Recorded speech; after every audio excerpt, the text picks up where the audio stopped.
तो आज हम लोग स्टार्ट कर रहे हैं, फिर कंटिन्यू कर रहे हैं कल वाला class, problems on triangle law, और फिर उसके बाद करेंगे पैरेललोग्राम लॉ, जो कि कुछ नहीं है, ट्रायंगल लॉ ही है।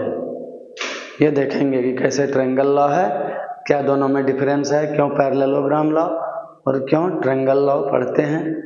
ठीक है, हम लोगों को आज़ादी क्या है, सिर्फ वेक्टर में क्या आज़ादी है हम लोगों को? नहीं, आज़ादी ये है कि हम किसी भी वेक्टर को बिना उसके डायरेक्शन को चेंज किए प्लेन में कहीं भी लेके जा सकते हैं। प्लेन में या एक स्पेस में कहीं भी शिफ्ट कर दें, खाली उसका डायरेक्शन क्या नहीं होना चाहिए, चेंज नहीं होना चाहिए। तो एक प्रॉब्लम लिखो, find the angle between two vectors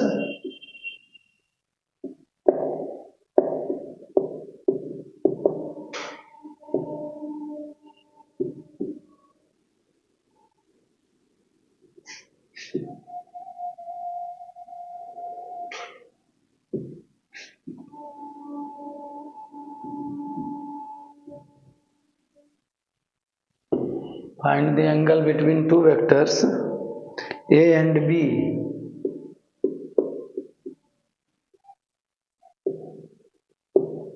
A and B acting on a body, acting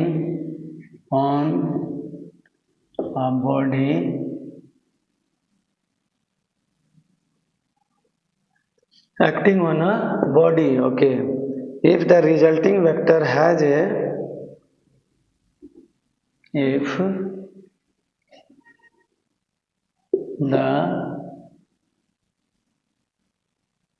resulting vector सब क्या है, एक ही है।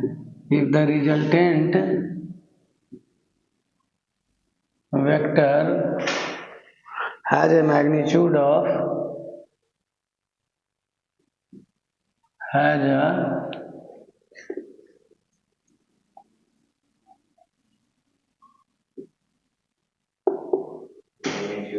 magnitude of root 20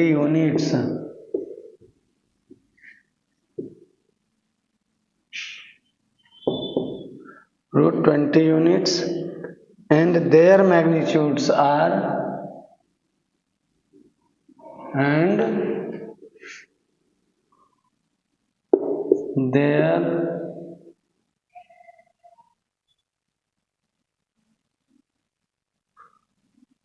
magnitudes are 4 unit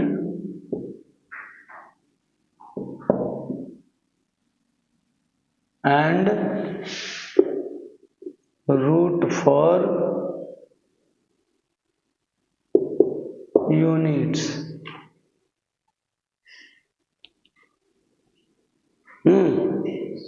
क्या बोल रहा है?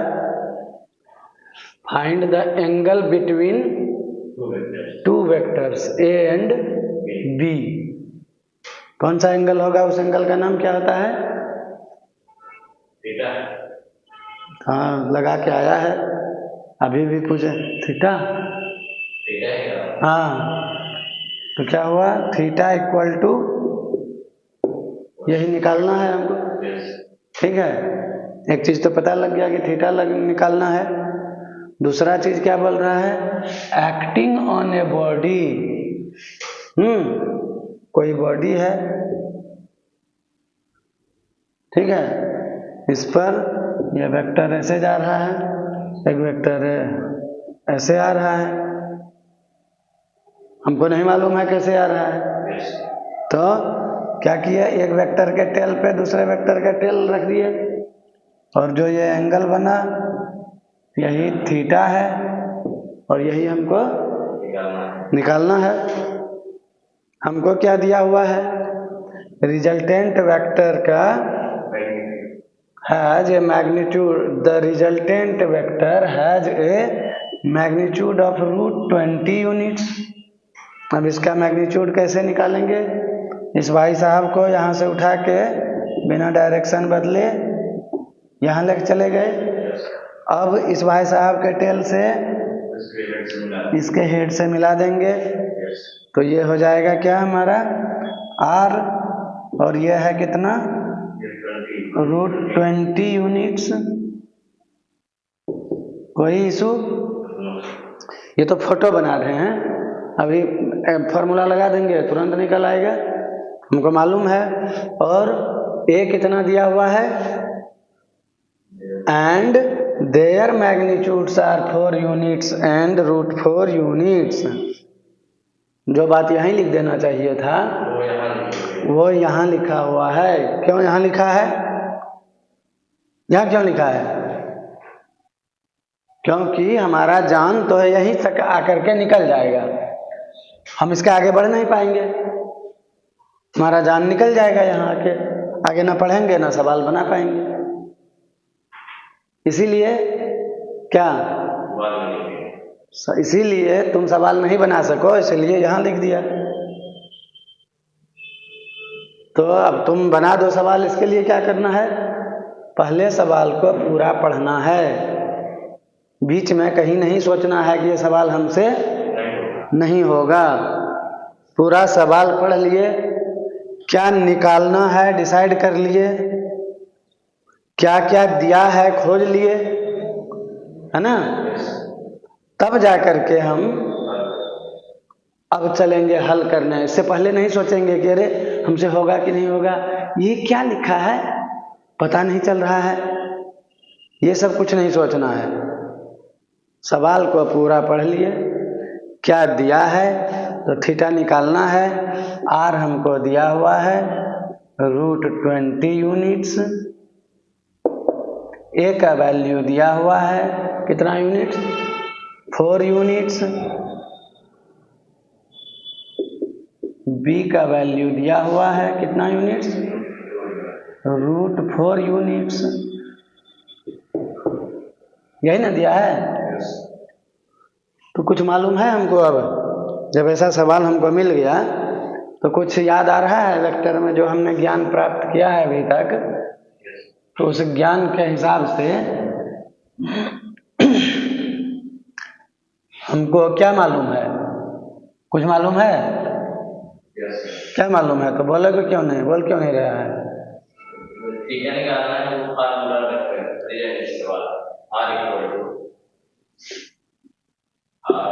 R इक्वल टू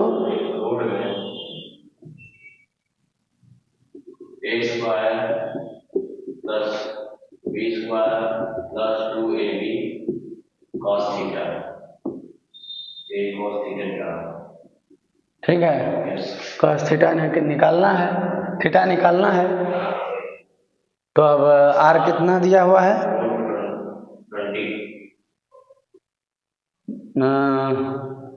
20 दिया हुआ है,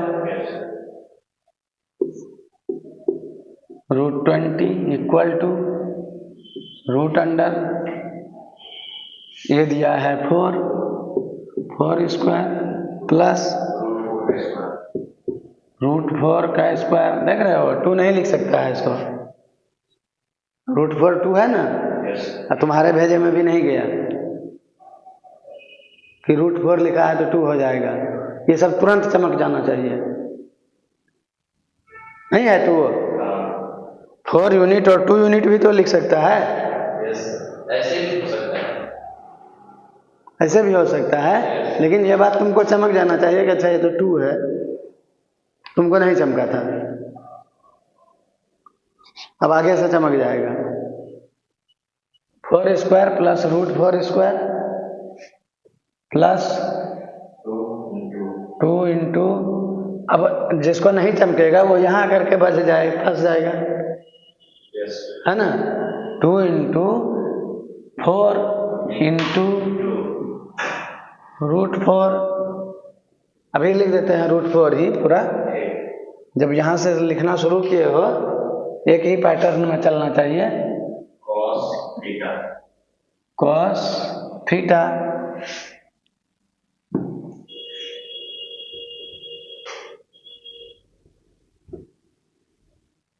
दोनों साइड क्या करेंगे, अब स्क्वायर कर देते हैं, रूट को तो हटाना है, तो लिखो स्क्वायरिंग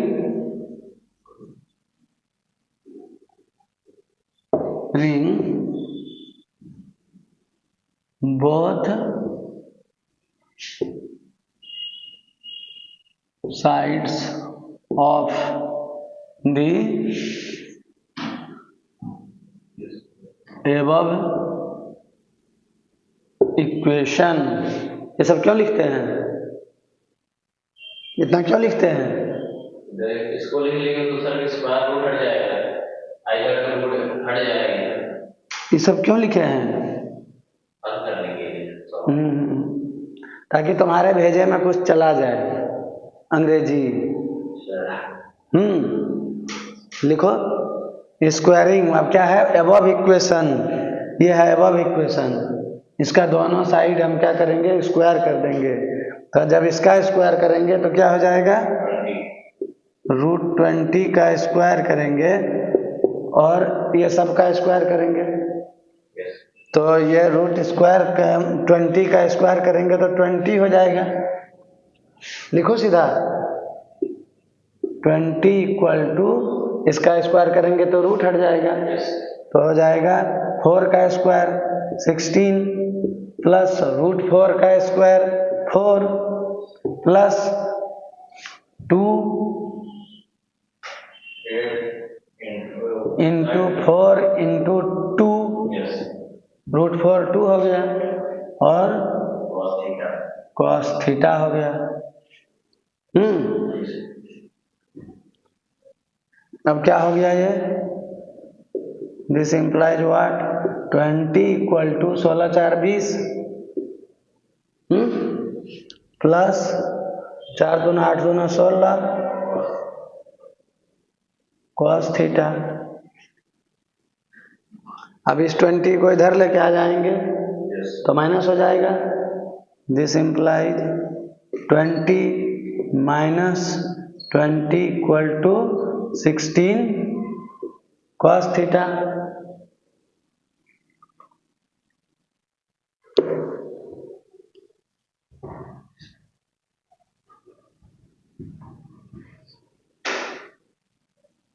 अब क्या लिखेंगे? 20 - 20 कितना होता है? 10। 20 - 20 0 हो जाएगा। Okay 0 = 16 cos theta. Good 16 cos theta. तो इसका क्या मतलब हुआ? इसका मतलब हुआ कि 16 cos थीटा = क्या है? 0 है ना? तो 16 0 के बराबर है। यहाँ पर दो चीज है ना, एक 16 है और दूसरा क्या है? cos थीटा है। तो दोनों मिल के 0 है। ये पूरा 0 है ना जी? तो इसमें 16 भी 0 हो सकता है या फिर cos थीटा भी 0 हो सकता है या दोनों 0 हो सकता है, तभी तो ये पूरा 0 होगा। तो 16 0 है। जब इधर इसको कर देंगे तो 0 हो जाएगा। जब ये 16 0 है। नहीं 16 तो 16 है, 0 कैसे हो सकता है? नहीं है। नहीं ना? तो मतलब और ये पूरा 0 है तो इससे क्या कंक्लूजन निकला कि cos थीटा को ही 0 होना पड़ेगा। cos थीटा दोनों मिल के 0 है और 16 तो हमको मालूम है 16 है, 0 नहीं है। तो इसका मतलब क्या हुआ कि cos थीटा ही 0 है। इसीलिए बोलते हैं। अब इसको इधर ले आते हैं तो 0 हो जाता है, ऐसा थोड़े होता है। दिलीप इस रूम में बैठा है तो दिलीप है और दूसरे रूम में जाके बैठ जाएगा तो वो अमित हो जाएगा, नहीं हो जाएगा? दिलीप तो दिलीप ही रहेगा।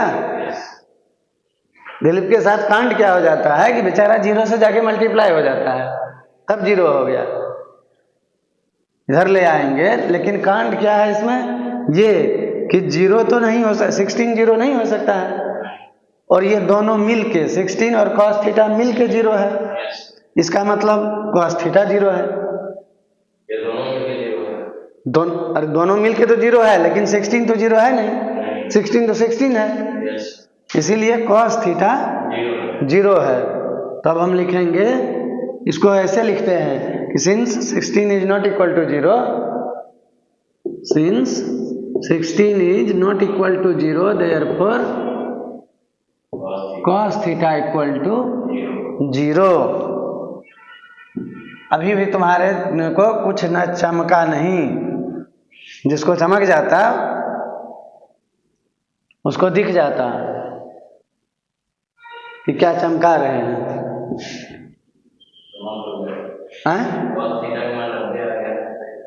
थीटा का मान 90 आ गया, cos थीटा का मान 90 नहीं आया। हाँ, अब चमक गया।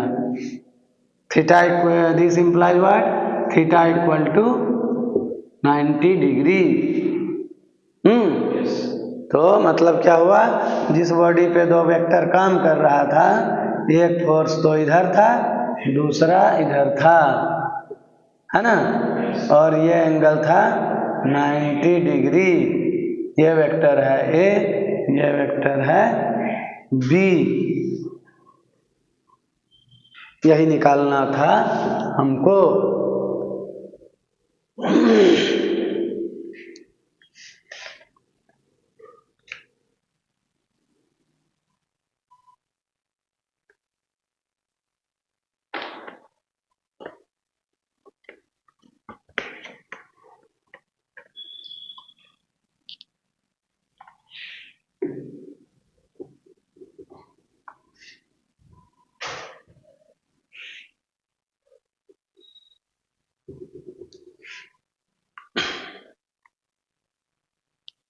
ये 1 साल पढ़ लेगा ढंग से, ठीक है, अभी से लेकर के अगले साल तक, फरवरी तक। अभी हो गया कुछ दिन पहले जेईई का एग्जाम।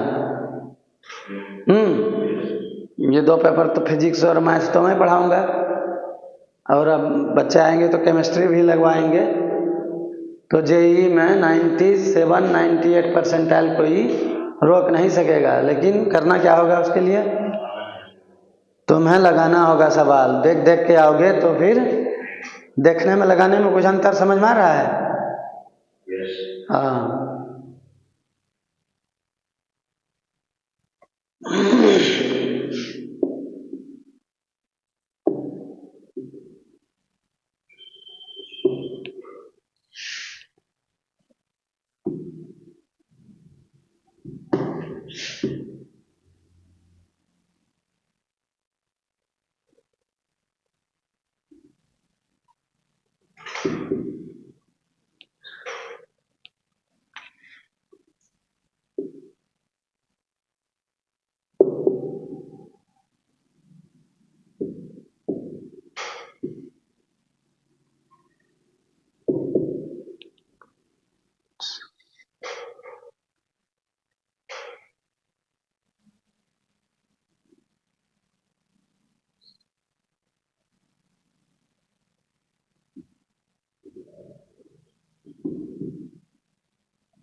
पढ़ पा रहे हो?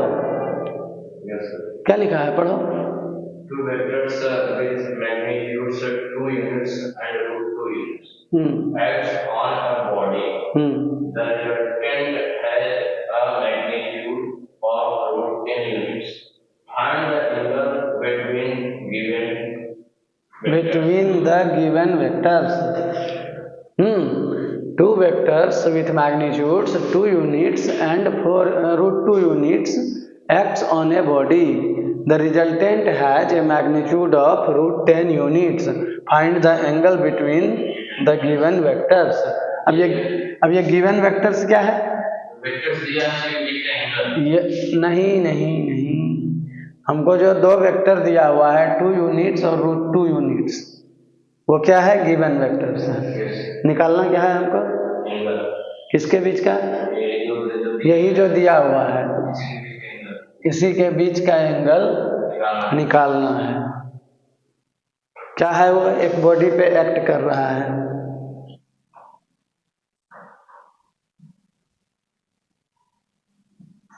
ठीक है, अब ऐसे होगा, रूट 2 यूनिट है, ऐसे आ गया 2 यूनिट है। कैसे होगा हमको तो मालूम नहीं है, हमको तो निकालना है अभी।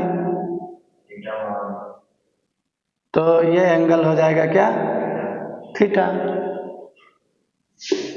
Theta equal to question mark. और हमको रिजल्टेंट का क्या दिया हुआ है? रूट 10 यूनिट्स दिया हुआ है।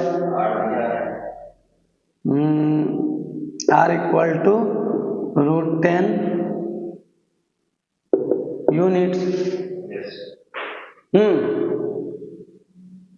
ये दिया है 2 यूनिट्स, ये हो गया ए इक्वल टू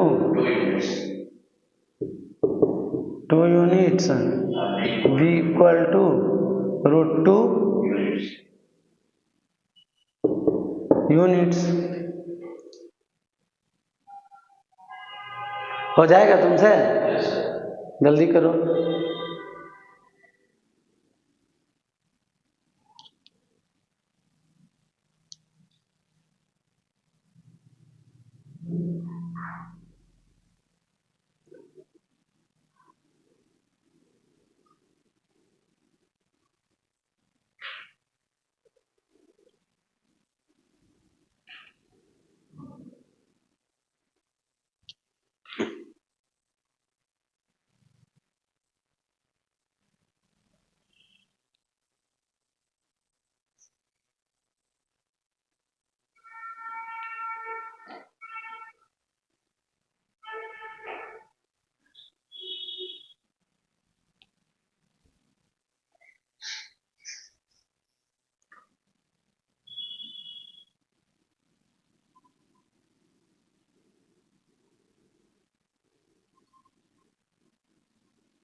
क्या हो गया दिलीप?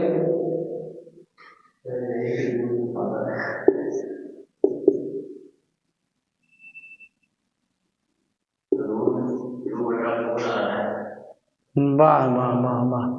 10 - 6 = 4 √2।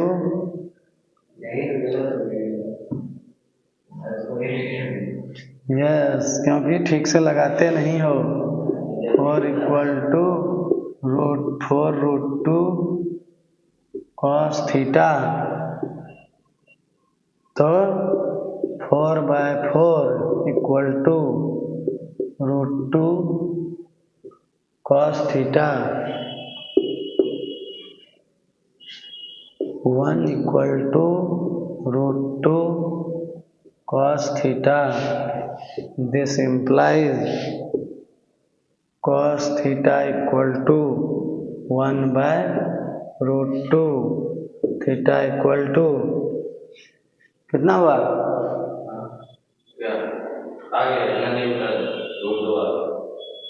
आ गया क्या आ गया? थीटा कितना?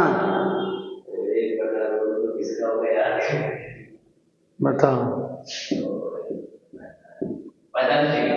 ये सब होना चाहिए 9th क्लास 8th क्लास में, सब याद होना चाहिए।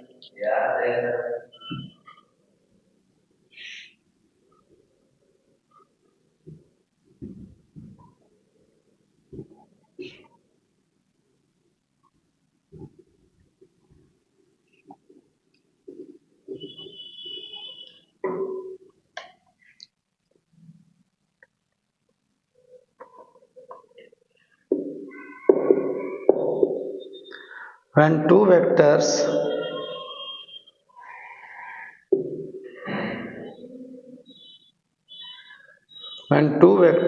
in the same direction are added, when two vectors in the same direction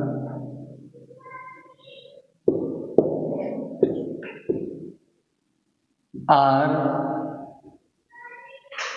added, what will be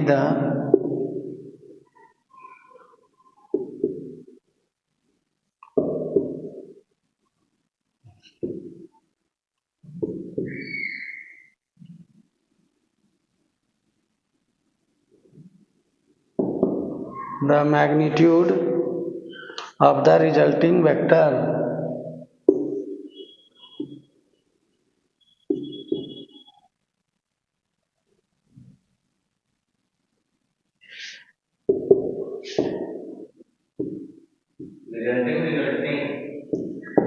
resultant एक ही चीज है। रिजल्टिंग वेक्टर जो वेक्टर रिजल्ट किया, एक ये वेक्टर है इसी डायरेक्शन में, एक ये वेक्टर है, तो जब दोनों को ऐड कर दिए तो रिजल्टेंट वेक्टर होगा, तो इससे एक वेक्टर बनेगा। यही है रिजल्टिंग वेक्टर। इस दोनों को ऐड करने से रिजल्ट ये निकला, तो इसको बोलेंगे resulting vector after addition of this two vector.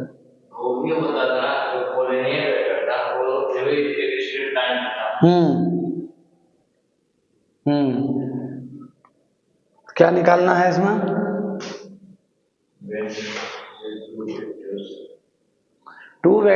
When two vectors in the same direction are added, what will be the magnitude of the resulting vector? ठीक है? क्या ठीक है? तो बताओ क्या होगा मैग्नीट्यूड? नहीं दिया है ना? यस। और क्या करोगे तब? Let the two vectors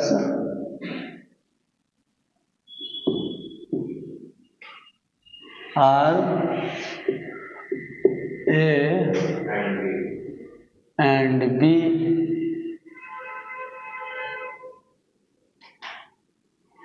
and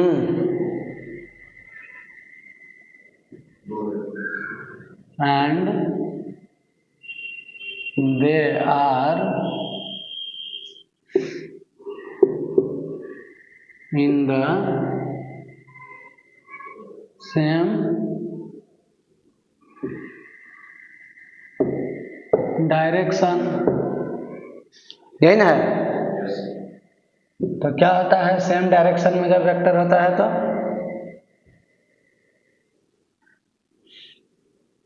हो गए, सवाल लगा के आए तुम भूल गए। जब दो वेक्टर एक ही डायरेक्शन में होता है तो उसके बीच का एंगल कितना होता है 0 degree. So therefore angle between vector A and vector B is 0 degree.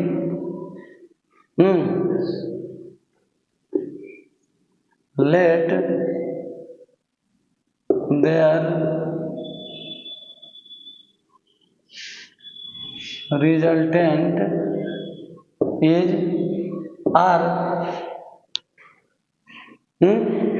और यही निकालना है हमको, R equal to question mark, यही निकालना है। तो हमको क्या क्या मिल गया, A मिल गया, B मिल गया, थीटा मिल गया। तो अब रख देंगे फॉर्मूला में।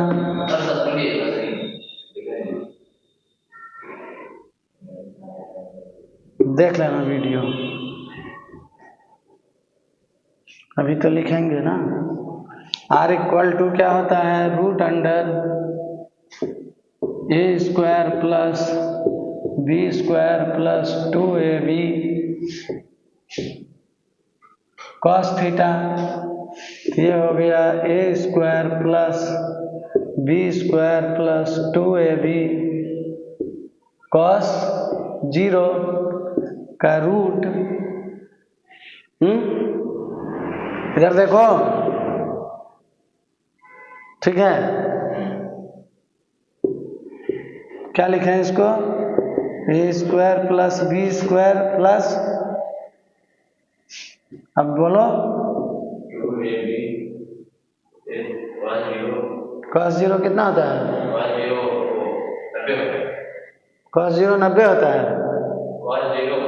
हाँ हाँ 10 1 होता है।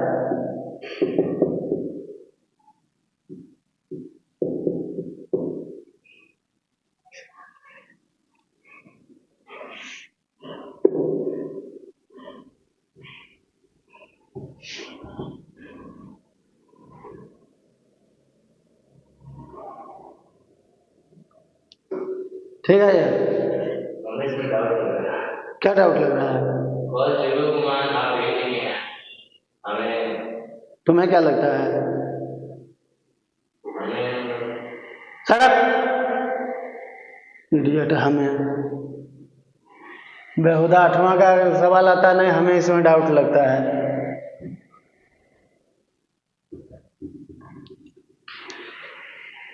अब ये क्या है, A square plus B square plus 2AB, doubt लग रहा है।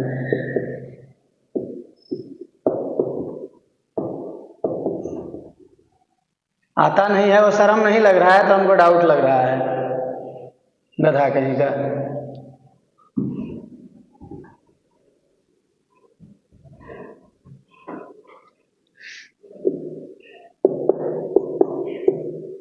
ये क्या है, A square plus B square plus 2AB, A plus B का होल स्क्वायर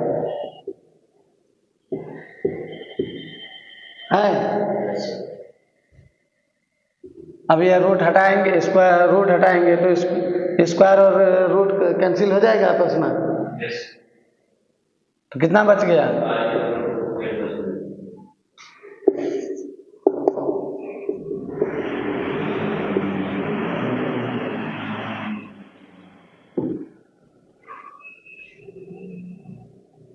देख के आते हैं, लगा के आते हैं। दिमाग कहाँ रख के आते हैं, खाली दिमाग अपना पकड़ लो कि कहाँ है हमारा, तो सब हो जाएगा। जब यहाँ पर दिखाए थे तुमको कि दो वेक्टर एक ही डायरेक्शन में है, ये है 5 यूनिट, ये है 6 यूनिट, तो रिजल्टिंग वेक्टर कितना होगा? अच्छा, रिजल्टिंग वेक्टर 1 हो जाएगा। ए प्लस बी, ये ए है, ये हो जाएगा 11 यूनिट। ये तो देखते ही बोलना चाहिए था तुमको डाउट होने लगा cos 0 का वैल्यू 1 होता है कि 0 होता है।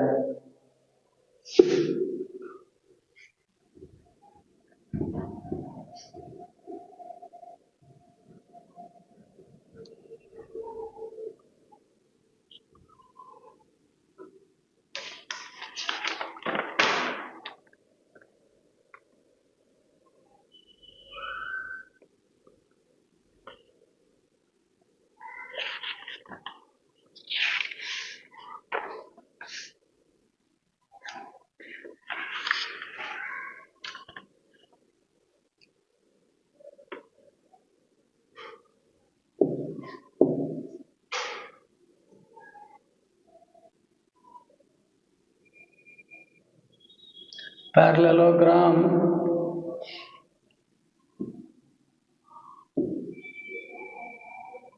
Law of vector addition.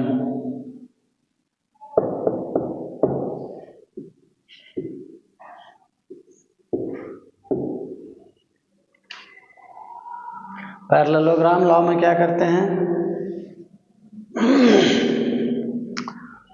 Triangle law में क्या कर रहे थे? एक वेक्टर है, इसका टेल है, इसका हेड है, एक वेक्टर के हेड पे दूसरे वेक्टर का टेल रखते थे और पहले वेक्टर के हेड से दूसरे वेक्टर के टेल को मिलाते थे तो रिजल्टेंट वेक्टर मिलता था। ये ए है, ये बी है। अब क्या पैरेललोग्राम लॉ कुछ नहीं है, यही है, खाली अंतर क्या है? ये दो वेक्टर है ए बी, दोनों का टेल एक जगह है। तो इस दोनों वेक्टर को दो पैरेललोग्राम का दो साइड बना करके एक पैरेललोग्राम कंप्लीट कर देना है। तो कैसे होगा? अब इसको यहाँ उठा के रख दो,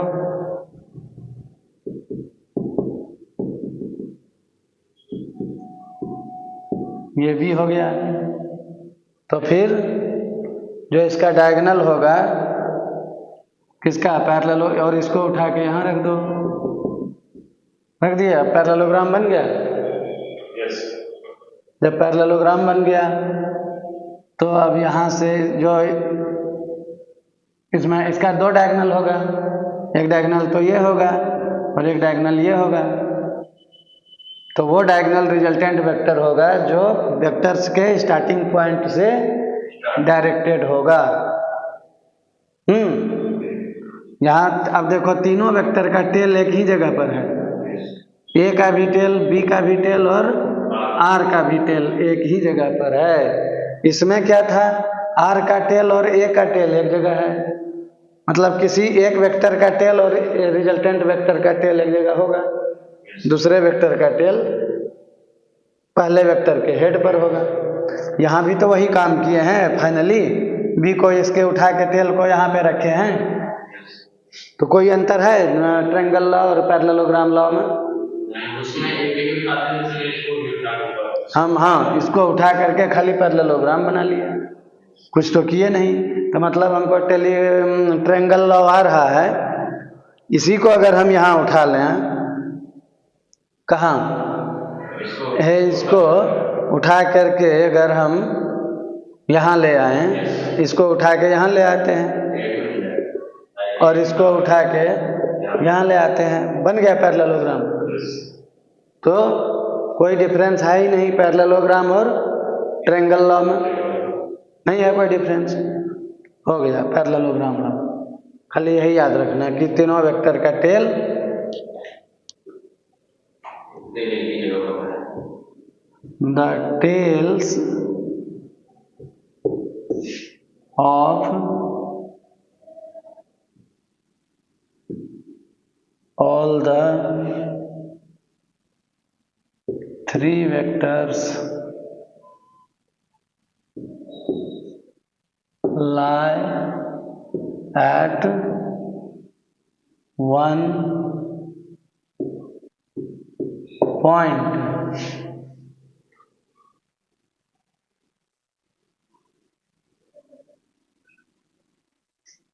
इसका यही एंगल थीटा है टेल टेल के बीच में,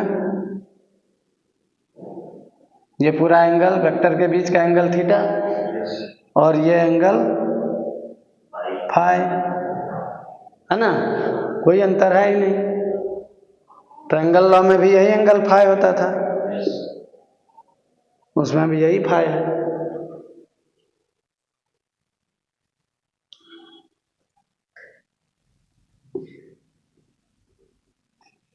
फिर इसको प्रूव करेंगे तो वही चीज आएगा। देखो इसको इधर बढ़ाएंगे, यहाँ से परपेंडिकुलर डालेंगे, वही ट्रायंगल लॉ फिर बन गया। इधर थीटा लिखेंगे, ये यहाँ पे O P E Q same काम है ना। तो घर में जाकर के 3-4 बार करना क्या, ट्रायंगल लॉ को।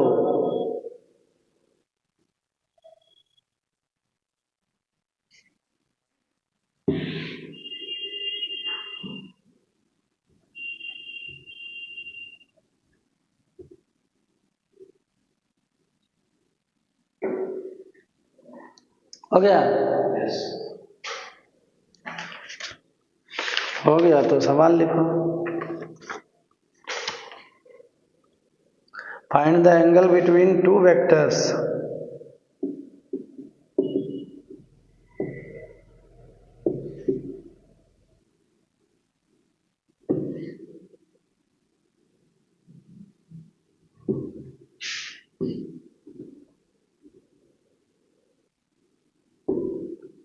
Find the angle between two vectors A and B.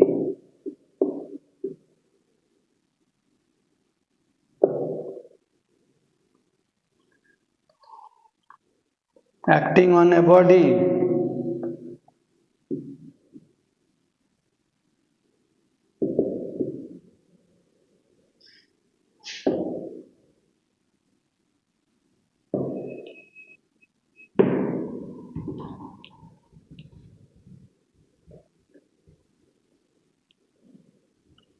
Acting on a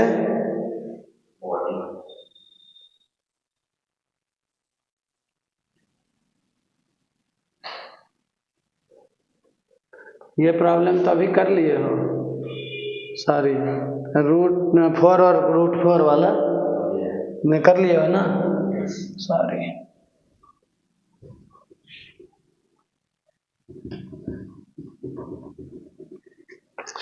The resultant of two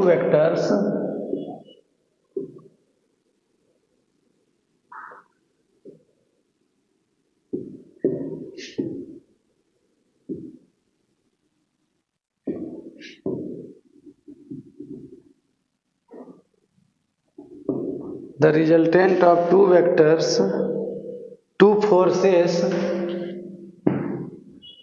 the resultant of two forces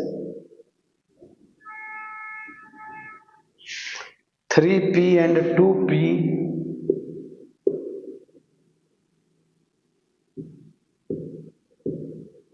p and 2p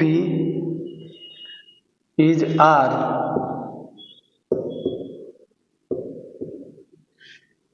if the first is doubled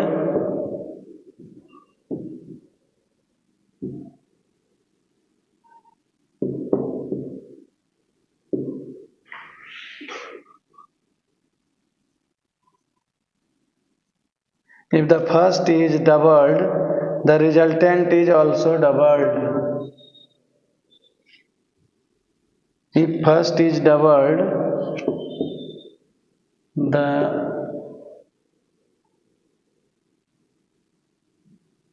resultant is also doubled. Then find the angle between the two forces. Then find the angle between two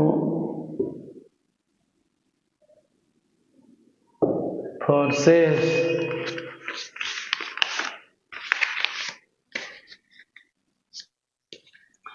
The resultant of two forces 3p and 2p is R. If the first is doubled, first क्या है इसमें? First is doubled. First क्या है? First vector. If the first, यहाँ लिखना चाहिए if the first vector is doubled, तो ये आधे लिखा है सवाल में. If the first is doubled the resultant is also doubled. Then find the angle between two forces.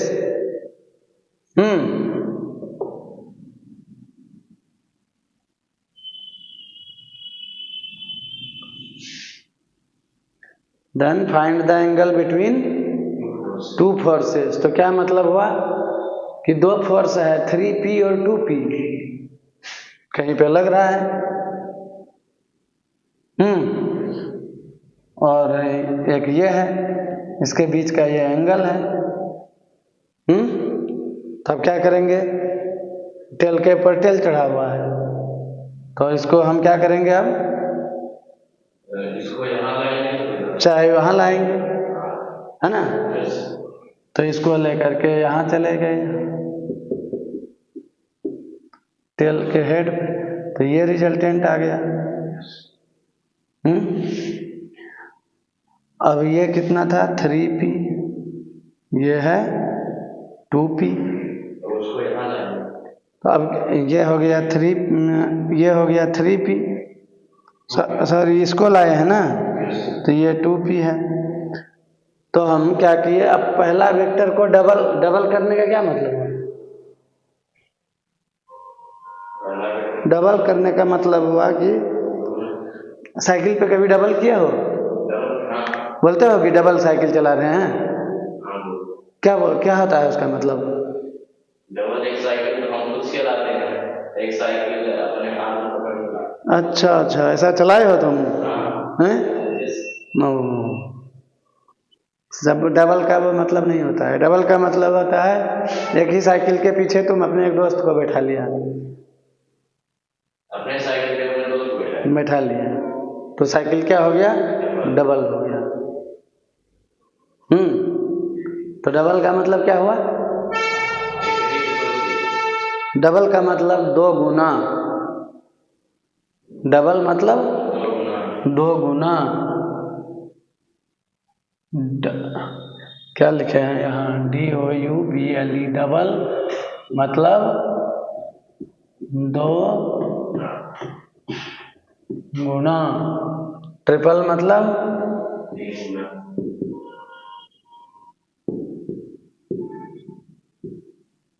तीन गुणा है.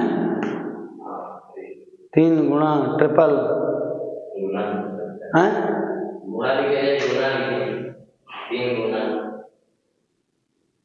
है वो गुणा ही, गुना नहीं होता है कुछ. तिगुना लिखते हैं क्या? अच्छा, हाँ, 3 गुना है. हाँ, गुणा नहीं है, तिगुना. 3 गुना मतलब तिगुना. तो यहाँ बोल रहा है कि पहला वेक्टर जो है द फर्स्ट इज डबल्ड. ये छाप लिया.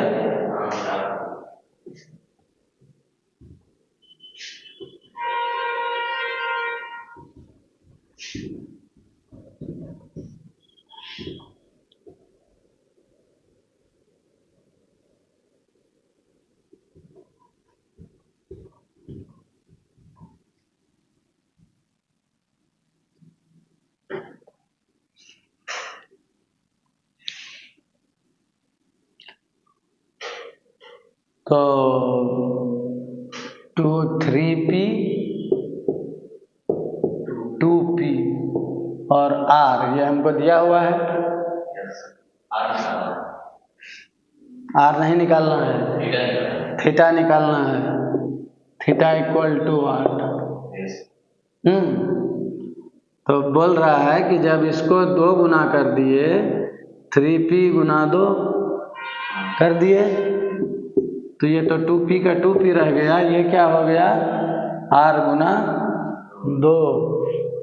जब when first is doubled the resultant is also doubled, यही लिखा है। सवाल पढ़ो। The resultant of two forces 3p and 2p is R.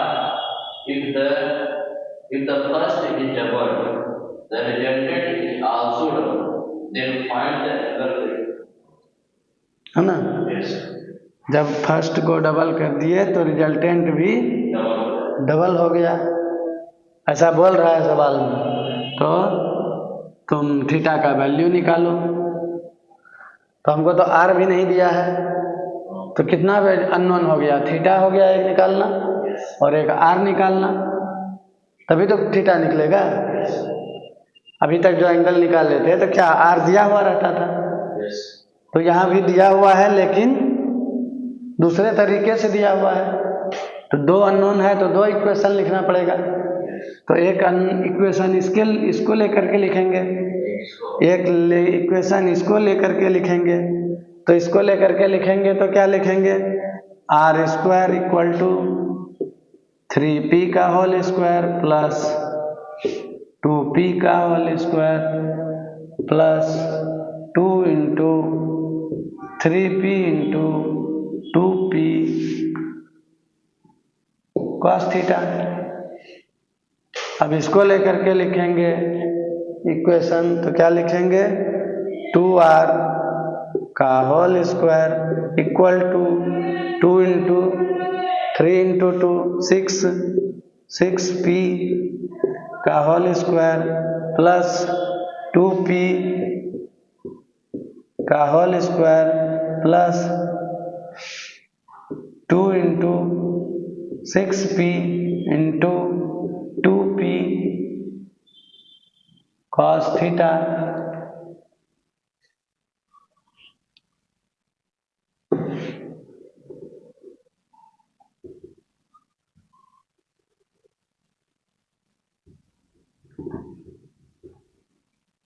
ठीक है, तो ये इक्वेशन क्या हो जाएगा हमारा, 2 का स्क्वायर 4r स्क्वायर, इसका नाम दे दो 1, इसका नाम दे दो 2। तो 4r square equal to 636 p square plus 4p square plus 24p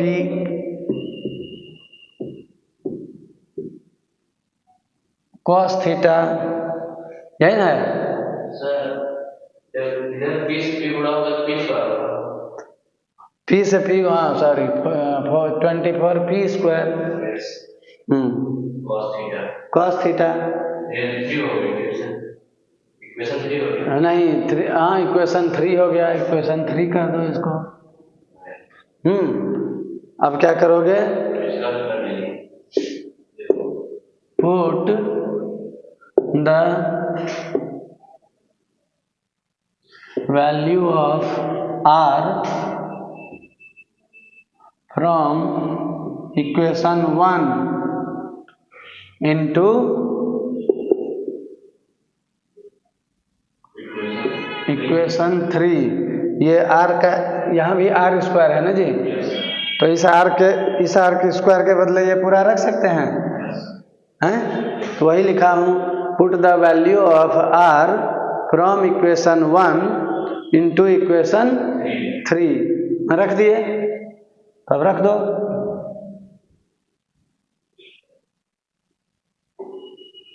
अब रख दो, r का वैल्यू कितना है, सॉरी उसी को मिटा दिए, 4 इंटू आर का वैल्यू कितना था 3p का स्क्वायर, 3p का स्क्वायर प्लस 2p का square plus 2 into 3p into 2p cos theta, इतना ही था ना। दिस इक्वल टू ये है 36 p square plus 4p square plus 24 p square cos theta. ठीक है ये।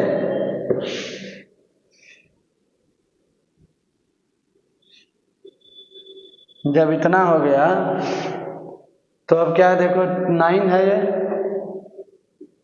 4 into 9p square plus 4p square plus 12p square cos theta equal to 36 plus 4 40 p square plus 24 p square cos theta. ठीक है, तो अब 9 4 जा 36 p square plus 4 4 जा 16 p square plus 12 4 जा 48 p square cos theta equal to 40p square plus 24p square cos theta. ठीक है, तो 36 प्लस 16 कितना होता है 6 6 12 52 p square plus 48p square cos theta equal to 40p square plus 24p square cos theta.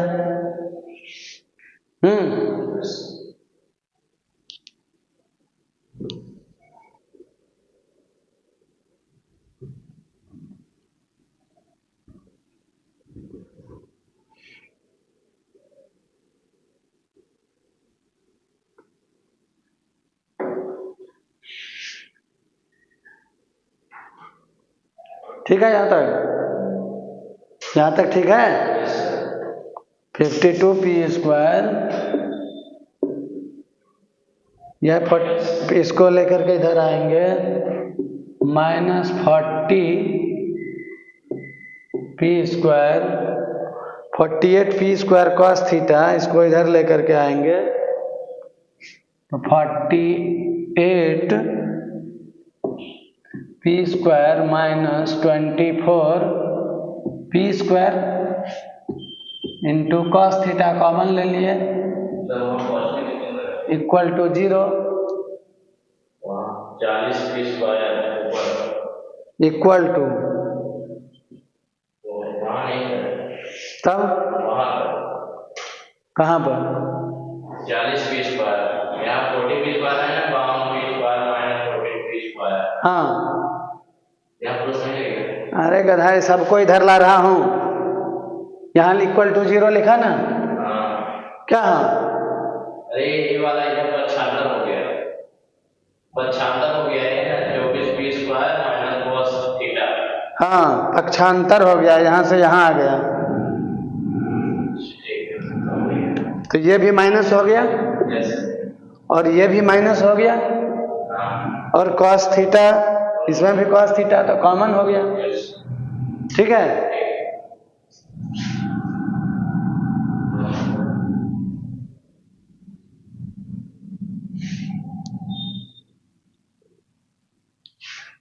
तो ये कितना हो गया 40 चला गया, तो फिर 12 हो गया, 12p स्क्वायर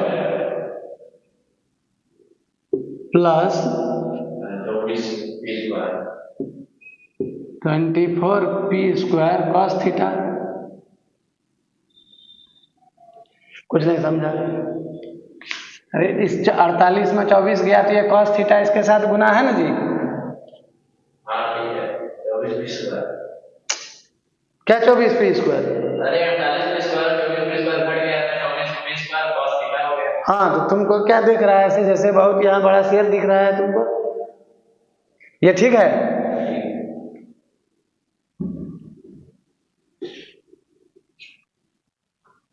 कुछ ठीक नहीं है। इक्वल टू 0 कौन लिखेगा? इक्वल टू 0 भी तो है। अभी आप लिखेंगे, गजब। अब फिर उस साइड लेकर के चलेंगे। 24 पी स्क्वायर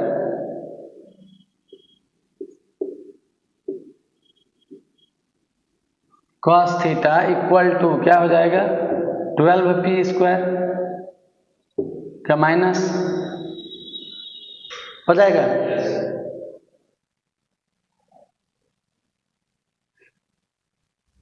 तब क्या हो गया?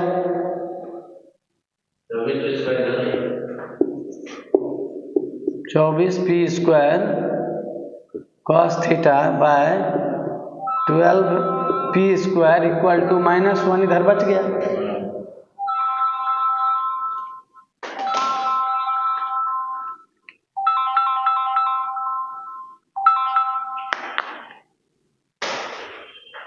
यहाँ -1 बच गया। अब ये और ये पूरा कैंसिल हो गया। हाँ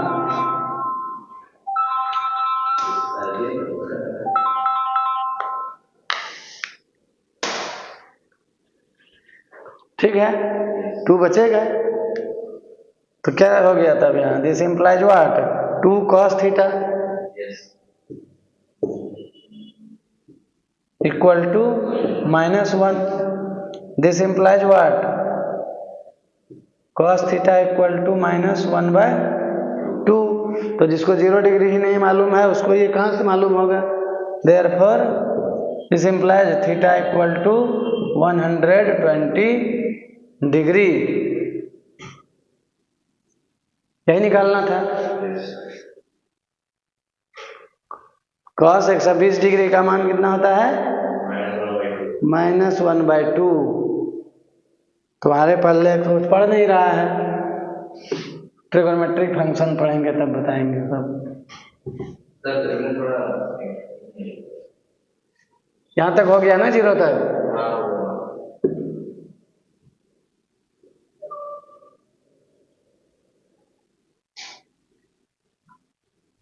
तो कल पढ़ेंगे अब कंपोनेंट्स ऑफ वेक्टर, कैसे कंपोनेंट निकाल के वेक्टर को ऐड करते हैं, ये चीज देखेंगे कल। और उसका बहुत यूज है, उसी का यूज है, ये सब तो बेसिक फंडामेंटल है। मेन यूज उसी का है, कंपोनेंट निकाल के वेक्टर को ऐड करना। तो आज यहीं रोकते हैं। Thank you.